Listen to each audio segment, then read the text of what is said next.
Bom, turma, nós vamos falar hoje sobre o reino Monera, né, no qual nós já citamos na aula anteriormente, no qual tivemos a introdução aos reinos e domínios, né? O reino Monera ele vai ser formado pelas bactérias, que são as estruturas mais evoluídas desse reino, né? As cianobactérias, que são bactérias que realizam a fotossíntese, e as arqueobactérias, que são as bactérias mais primitivas, né, presentes no nosso planeta, né? As primeiras formas de vida foram as arqueobactérias. Qual a importância do reino Monera? Ele vai participar da decomposição da matéria morta, né, que vai ser efetuado tanto de maneira aeróbia e de maneira anaeróbia, né, com presença ou com ausência de oxigênio.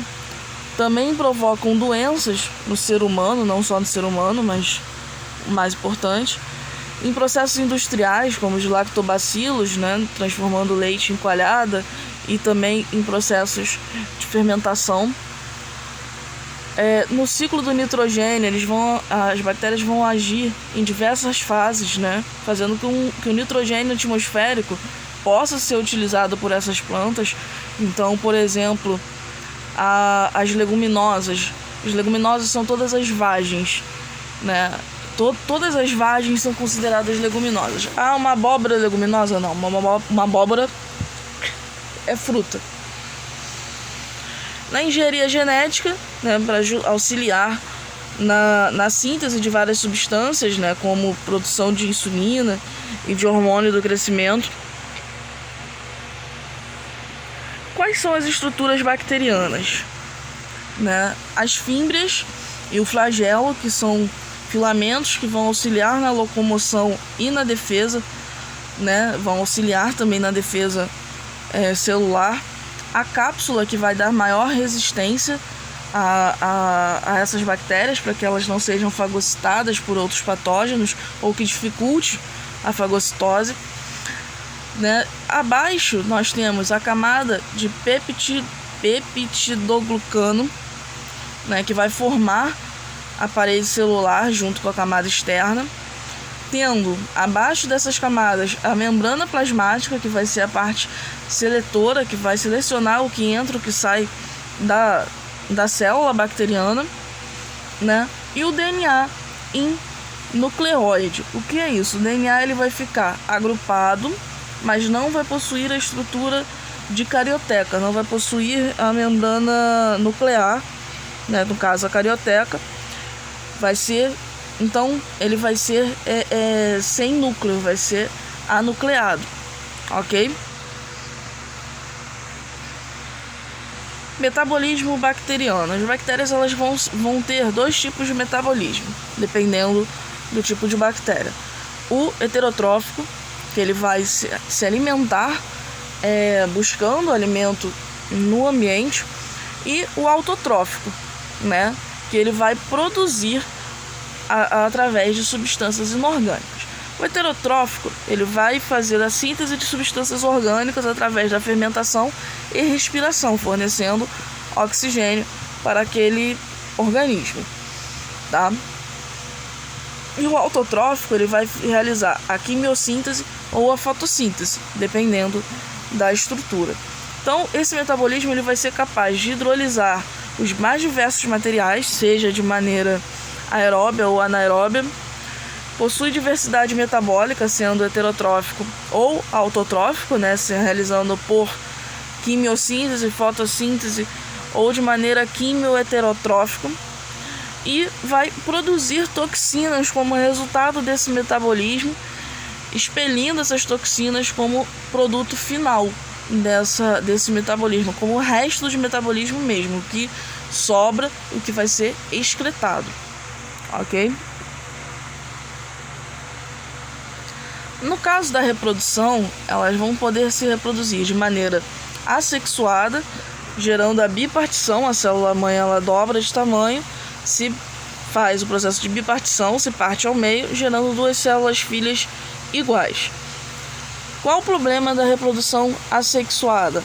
Você não tem um processo evolutivo, você não tem um processo de crossing over, de gerar novas informações para que tenha uma maior chance de sobrevivência ao meio, né? O mais forte sobrevive, né? Como Darwin cita na Origem das Espécies. Então, na reprodução sexuada, nós temos esse processo. Então, por exemplo, a conjugação. Uma bactéria se aproxima da outra, gera o pilus sexual, fazendo a troca de plasmídio. O que é o plasmídio? É um fragmento de DNA bacteriano no qual elas trocam informações. Rola essa troca de figurinhas, assim a gente pode dizer, trocando informações. Então, quando, por exemplo, você toma um antibacteriano, deveria ser tomado por 7 dias, por exemplo, você toma por 3, eu não tenho mais sintomas, não vou mais tomar. Você vai ter resistência somente àquela bactéria? Não, você vai ter resistência a todas. Por quê? Porque acontece esse processo de conjugação, e essa conjugação troca essa informação que dá essa resistência à bactéria a sobreviver a daquele determinado antibiótico. A transformação, que é o transmitir, né, esse plasmídio junto com o DNA viral, né, sendo anexado ao DNA cromossômico, e a transdução, que um bacteriófage ele absorve parte do DNA bacteriano e, ao contaminar outra bactéria, ele passa essa informação, passa esse plasmídio para outra bactéria.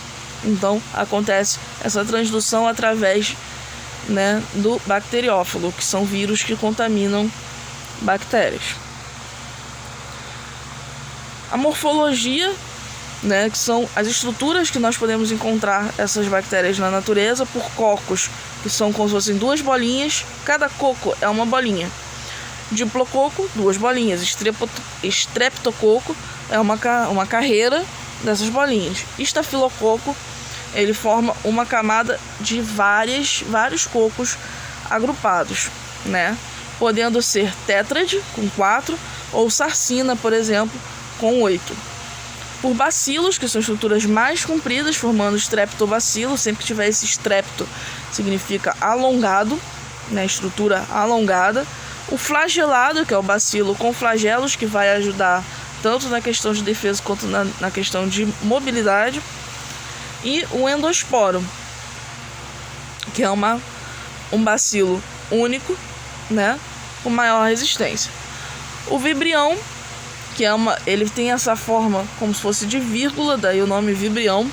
O espirilo, que ele tem a forma mais espiralada, com vários flagelos, né?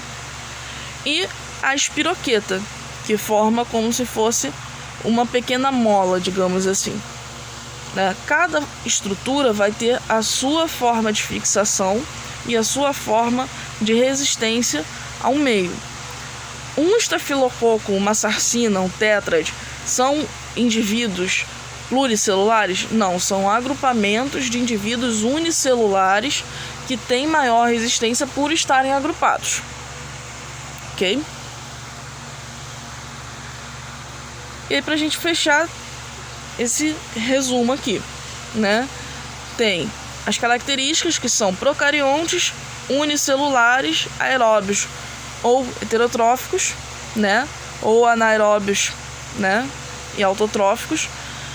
Todo ser procarionte vai ser unicelular, que vão ser composto por arqueobactérias, que vivem nos lugares mais inóspitos, né, como nas profundidades dos oceanos, em pântanos, em lugares com gases tóxicos.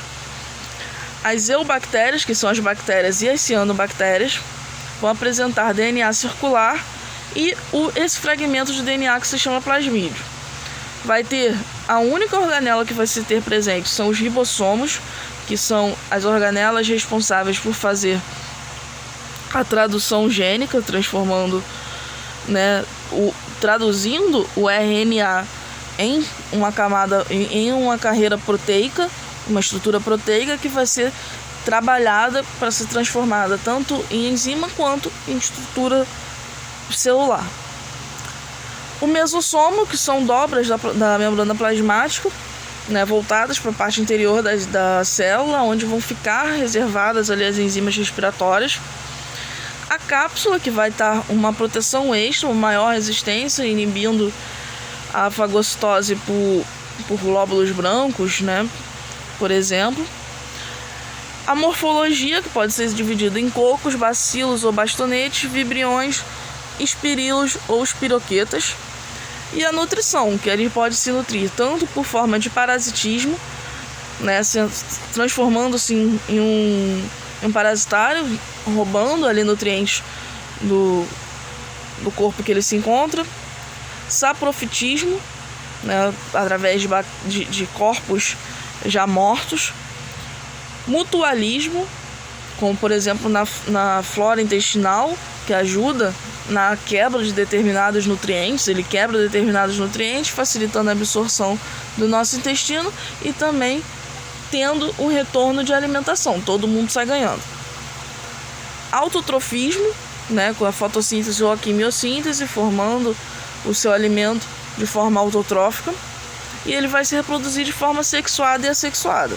Sexuada por conjugação, transformação e transdução, e assexuada através da cisparidade, né, ou bipartição, é a mesma coisa, ou por esporilação, que ele vai criar um esporo e esse esporo ele vai crescer, se transformando numa nova bactéria, né? E além disso, eu esqueci de falar anteriormente, a parede celular, que também vai dar uma resistência junto com a cápsula.